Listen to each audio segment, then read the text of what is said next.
Assalamualaikum warahmatullahi wabarakatuh. Perkenalkan, nama saya Asya Catherine Venadias, NPM 1951010292, Prodi Ekonomi Syariah, Fakultas Ekonomi dan Bisnis Islam semester 5 kelas D. Di sini saya akan memenuhi tugas mata kuliah metode penelitian, yaitu mengulas kembali materi yang sudah pernah diajarkan pada perkuliahan tersebut. Untuk mendapatkan judul, yang pertama itu ketika kita akan menulis suatu karya ilmiah, kita harus mempunyai niat, konsisten, perbanyak membaca, dan ketika ingin memulai menulis tidak harus selalu berurutan dari bab 1, 2, 3, dan 4, dan selalu dievaluasi perbanyak referensi. Nah, kemudian untuk mendapatkan judul juga bisa mengetahui diri kita terlebih dahulu, unggul dalam apa, mata kuliah apa, lalu kita telaah mata kuliah yang ingin kita gali lebih dalam, dan ambil tiap subbab yang ingin kita teliti. Apabila masih dalam keadaan stuck, kita bisa langsung putar ide untuk melihat subbab yang lain tetapi dengan tujuan atau yang sejenis. Nah, kemudian jangan lupa untuk selalu konsultasi ke PA atau sharing dengan kakak tingkat.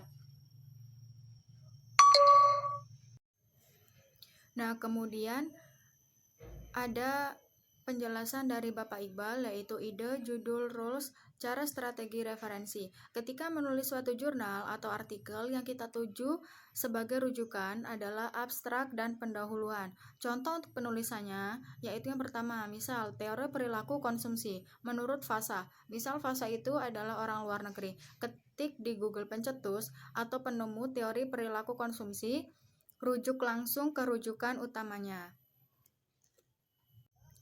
Ada beberapa macam bentuk dalam menulis paper. Dalam bentuk yang lain, yaitu ada pendahuluan, literatur review, metode penelitian, hasil dan pembahasan, kesimpulan, saran, dan referensi. Nah, kemudian poin-poin apa aja dalam pendahuluan? Ada latar belakang, data, dan fenomena tujuan.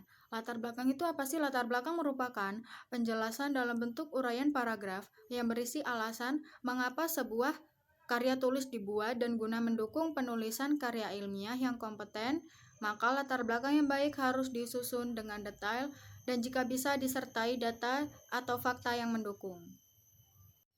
Nah, kemudian ketika ingin mencari research gap, kesenjangan penelitian, cari perbedaan antara yaitu satu, teori dan praktek. Nah, yang kedua, perbedaan hasil penelitian terdahulu.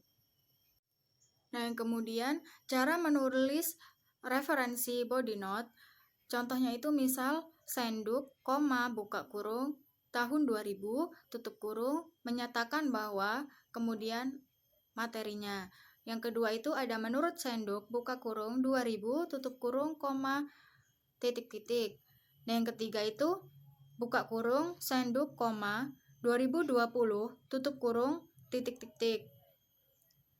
Yang terakhir itu ada titik-titik, menurut Senduk, buka kurung, 2020, tutup kurung, titik. Nah, kemudian cara penulisan cover untuk universitas, yaitu misal Universitas Islam Negeri. U-nya itu kapital, I-nya kapital, dan E-nya itu kapital. Nah, cara mencari rujukan pertama ke Google Scholar. Materi selanjutnya yaitu setelah dapat materi, kemudian cek penelitian terdahulu. Yang pertama itu pilih metode penelitian. Ada dua metode yaitu kuantitatif atau kualitatif. Yang kedua terjun lapangan, ketiga analisis, dan keempat cek bagaimana proses, kelima wawancara, keenam observasi, dan yang ketujuh kuesioner mengukur. Isi kuesioner itu ada sangat setuju, setuju, tidak setuju, dan sangat tidak setuju. Materi selanjutnya yaitu pengertian hipotesis. Apa sih itu hipotesis? Hipotesis adalah suatu pendapat atau kesimpulan yang masih bersifat sementara. Hipotesis selalu muncul dalam penelitian yang bersifat kuantitatif. Adapun dalam sebuah hipotesis juga diharuskan menunjukkan adanya hubungan antara dua atau lebih variabel. Dalam pengembangan hipotesis terdapat 4 item, yaitu 1. Teori dan konsep yang mendukung, 2. Hasil penelitian terdahulu yang mendukung, yang ketiga, hasil penelitian terdahulu yang tidak mendukung, dan yang keempat, argumentasi dari penulis. Materi selanjutnya yaitu pengembangan hipotesis. Pengembangan hipotesis bisa 3 sampai 4 hipotesis. Pengembangan hipotesis yang pertama itu teori, konsep, dan pembahasan yang relevan dengan kedua variabel tersebut. Hasil penelitian terdahulu yang mendukung dan tidak mendukung, sertakan alasannya. Yang kedua, argumentasi dari peneliti itu sendiri, yakni cukup menyimpulkan dari poin pertama dan kedua.